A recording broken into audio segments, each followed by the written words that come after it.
So you want to own a restaurant chain. Here is the picture in your head. Your name on 10 different buildings. Money rolling in from every direction. Now here is the truth almost nobody talks about. A restaurant chain can look wildly profitable on the outside while quietly losing money on the inside, at the very same time. It is one of the strangest businesses that exists, because success and failure can sit in the same building, on the same night, and look completely identical to a customer standing in line. Every chain starts the same way. One restaurant that actually works. But the moment that single location succeeds and an owner decides to open a second one, everything changes. It stops being a restaurant and becomes a system. Studies suggest around 60% of new restaurants close within their first year, and about 80% don't survive 5 years. So just staying alive long enough to open location 2 already puts an owner ahead of most of the industry. A single restaurant can survive on hard work alone. A system cannot.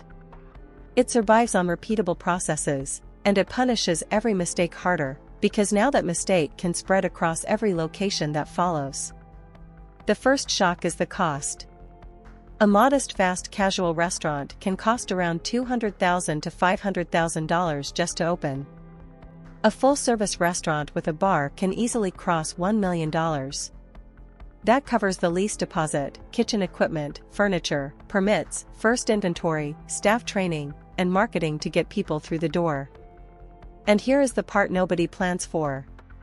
Almost all of that money is spent before a single customer ever walks in. Multiply that across 10, 20, or 50 locations, and it's easy to see why chains are some of the most capital-hungry businesses around.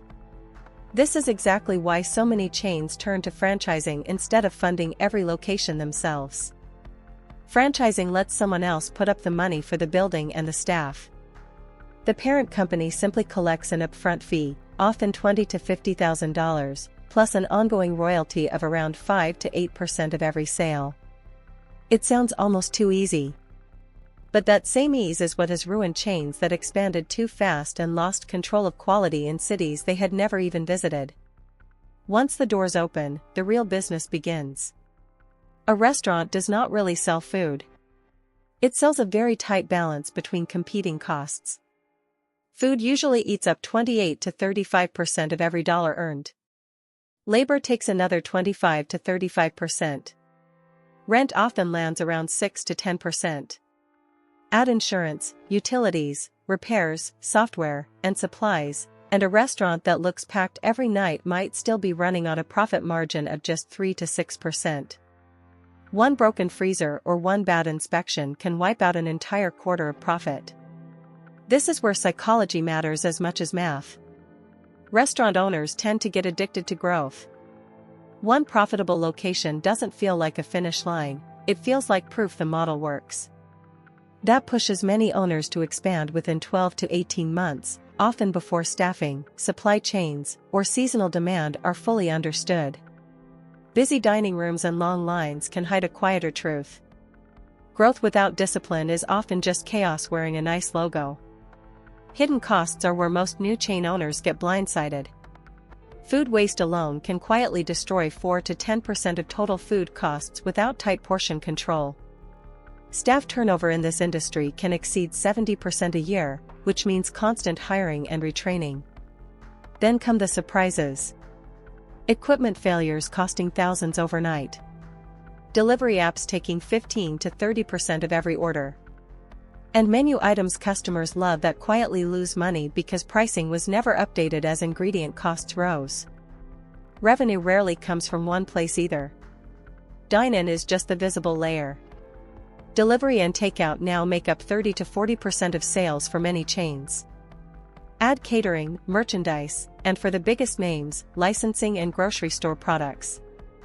A chain that only relies on people walking through the front door is one bad season away from serious trouble. Real examples make this less abstract. A well-known coffee chain didn't build its empire on coffee margins, which are actually razor-thin, often estimated around 10 to 15%. It built its empire on real estate, choosing high-traffic locations with long-term lease value, growing to more than 35,000 stores worldwide. A major fast food chain built its real profit engine the same way, owning the real estate under its franchised locations, with property holdings estimated at over $30 billion, collecting rent on top of royalties. The smartest players in this business stop thinking like restaurant owners and start thinking like real estate investors. The biggest mistakes repeat across almost every failed chain. Expanding before the system is proven. Underestimating the cash needed to survive the first 18 to 24 months, the true make or break window. Trusting a full dining room instead of the actual numbers. And letting quality slip as locations multiply, when the entire value of a chain depends on location number 30 tasting exactly like location number 1. So where does real profit come from? Scale, done right. A single restaurant fighting for 6% margins is fragile. But 10 restaurants, run with tight systems and shared purchasing power, can turn that same 6% into something powerful. Buying in bulk across many locations can shave 2 to 5 percentage points off food costs, which on $10 million of combined revenue could mean an extra $200,000 to $500,000 in pure profit. The money was never really in the food. It was always in the system behind it. In the end, owning a restaurant chain isn't really about food. It's about discipline hiding behind flavor, and real estate hiding behind a menu. The chains that last aren't always the ones with the best food. They're the ones where someone was watching the numbers just as closely as they were watching the kitchen.